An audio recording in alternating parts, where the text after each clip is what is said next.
آپ سابق وزیر خارجہ ہمارے ساتھ موجود ہیں شامت قریشی صاحب، آپ بھی ارشد شریف صاحب کے شوز میں بہت بار آپ بھی جا چکے ہیں، تواتر سے آپ جا چکے ہوئے ہیں۔ ایک بہترین صحافی جس نے ایک عمر گزاری ہو صحافت میں، جس نے اپنے زندگی کا زیادہ تر جو وقت ہے وہ وقف ہی اپنی صحافت کے لیے کیا ہو، آج اس کو نشانہ بنایا گیا اور وہ ہم میں نہیں ہے، آپ کے تاثرات جاننا چاہیں گے؟ دیکھیے، کیا کہہ سکتا ہوں میں سوائے اس کے کہ ایک صدمے میں ہم مبتلا ہیں۔ ایک حیران کن خبر صبح سنی، جیسے آنکھ کھلی پہلی خبر یہ سنی اور سکتہ کا ایک کہتے ہیں نا، شوق میں چلا گیا کہ ایک اتنا نفیس انسان، محب وطن، پاکستان کے مفادات کا اس نے ہمیشہ تحفظ کیا۔ میں تو سچی بات ہے جہاں اس کو خراج تحسین پیش کرنا چاہوں گا، وہاں میں تو سلام پیش کرنا چاہوں گا اس کی والدہ کے حوصلے کو، جس نے اپنے سامنے اپنے جوان بیٹوں کو رخصت ہوتے دیکھا۔ میں تو مطلب ہے خود ایک باپ بھی ہوں اور سوچ کے بھی میں تکلیف میں ہوں کہ یہ کیا ہوا ہے۔ اب سوال یہ ہے، تحقیق ہونی چاہیے، حقائق سامنے آنے چاہیے، یہ کیوں ہوا، یہ کس نے کیا، اس کے پیچھے کیا تھا، یہ قوم جاننا چاہتی ہے۔ اگر آج ارشد شریف محفوظ نہیں ہے تو سمجھ لیجئے کوئی محفوظ نہیں ہے۔ اگر آج کوئی صحافی محفوظ نہیں ہے، اگر آج کوئی سیاستدان محفوظ نہیں ہے تو کوئی شہری محفوظ نہیں ہے۔ اگر آج اعظم سواتی محفوظ نہیں ہے تو پھر کوئی محفوظ نہیں ہے۔ یہ کسی پہ بھی یہ وقت آ سکتا ہے، لیکن پہلی بات تو یہ ہے کہ ہمارے دفتر خارجہ کو فوری طور پر حرکت میں آنا چاہیے۔ ہماری ایمبیسڈر کو جو کینیا میں ہیں انہیں وہاں پہنچنا چاہیے اور معلومات حاصل کرنی چاہیے اور وہ معلومات سے آگاہ کریں اور ان کی سب سے زیادہ، کیونکہ شاہ صاحب ضرورت ہی اس چیز کی ہے، ان کی والدہ اب بس یہی منتظر ہے کہ کب ان کا ارشد، ان کا بیٹا ان کے پاس واپس آئے گا اور وہ خود اپنے ہاتھوں سے۔ میں تو ان کے عزم اور ان کے حوصلے کو دیکھ کے، جو اللہ پاک نے ان کو جو صبر دیا، ہمیں اس پہ رونا آ رہا ہے کہ اتنا مشکل ہے یہ وقت ان کے لیے کہ نہ میاں ہے نہ چھوٹا بیٹا ہے، اب ایک اور بیٹا تھا وہ بھی چلا گیا۔ سب سے زیادہ تو ضرورت ہے صبر کی کہ بس واپس لائے جائے کسی طریقے سے جسد خاکی کو۔ آپ صحیح کہہ رہی ہیں، آپ صحیح کہہ رہی ہیں اور آپ کے جذبات پوری قوم کے جذبات ہیں۔ دیکھیے، پہلی بات تو یہ ہے کہ اس وقت ان کی جو والدہ ہے ان کی خواہش کیا ہے، وہ اپنے بیٹے کا چہرہ دیکھنے کی خواہش کر رہی ہیں۔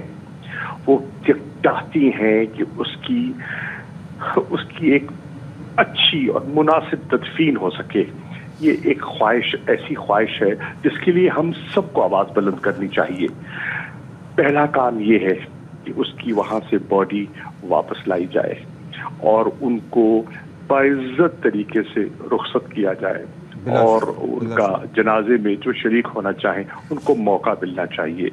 ماں اپنے بیٹے کا منہ دیکھ سکے، وہ اس کو الوداع کہہ سکے، یہ سب سے بڑی چیز ہے۔ اس کے بعد تحقیق ہونی چاہیے، یہ کیا ہوا، یہ کیوں ہوا، یہ بہت ضروری ہے۔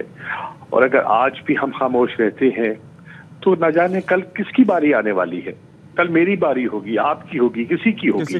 تو اس لیے بہت ضروری ہے کہ ہم یک زباں ہو کر ہم فوری طور پر اس پہ آئیں، جیسے کہ عمران خان ہمارے اینکر نے مطالبہ کیا، انہوں نے بھی اعلیٰ عدلیہ سے درخواست کی ہے کہ وہ اپنا کردار ادا کرے، کیونکہ وہ سمجھتے ہیں کہ انہیں عدلیہ سے وہ امید لگائے بیٹھتے ہیں کہ وہ اپنا رول پلے کریں گے۔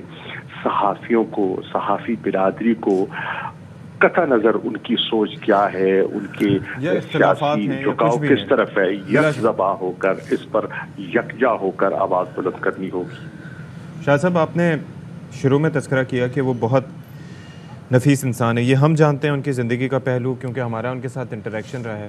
اچھا لیکن جو ہمارے ناظرین ہیں وہ ان کو شوز کی وجہ سے جانتے تھے, ان کے پروگرامز دیکھتے تھے, ان کی رپورٹنگ دیکھتے تھے.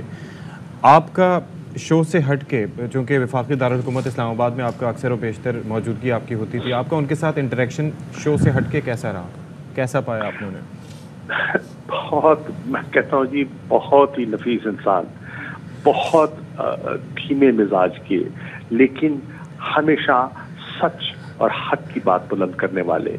کبھی پروگرامز میں دعوت دینی جانا تو پروگرام سے پہلے پروگرام کے اختتام پر بیٹھ کے گپ بھی لگ جاتی تھی, تبادلہ خیال بھی ہوتا تھا.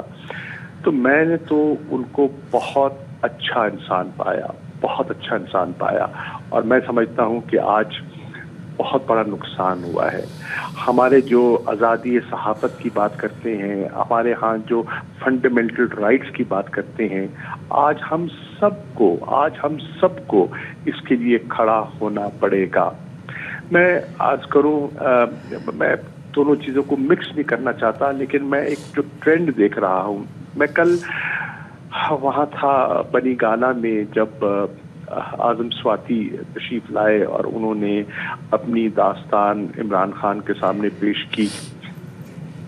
سن کر تکلیف ہوئی, دل دہل گیا کہ ہمارے معاشرے میں ایسا ہوتا ہے اور ہو رہا ہے. یہ اب ہم سب کو سوچنا ہوگا. دیکھیے, حدود و قیود کا تعین جو ہے وہ بہت ضروری ہے. اختلافات بھی ہو سکتے ہیں, ان کا اظہار بھی ہو سکتا ہے, لیکن کہیں تو لکیر کھینچنی ہے نا, کہ اس حد کو نہیں پھلانگنا.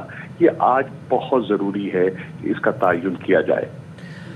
اور اللہ کرے جی ہم سیکھتے ہیں بڑے سانحے سے, اور بس اس سانحے سے ہم کو سیکھ جائیں. بہت شکریہ جی. شاہ محمود قریشی صاحب پاکستان تحریک انصاف کے سینئر رہنما ہمارے ساتھ موجود تھے.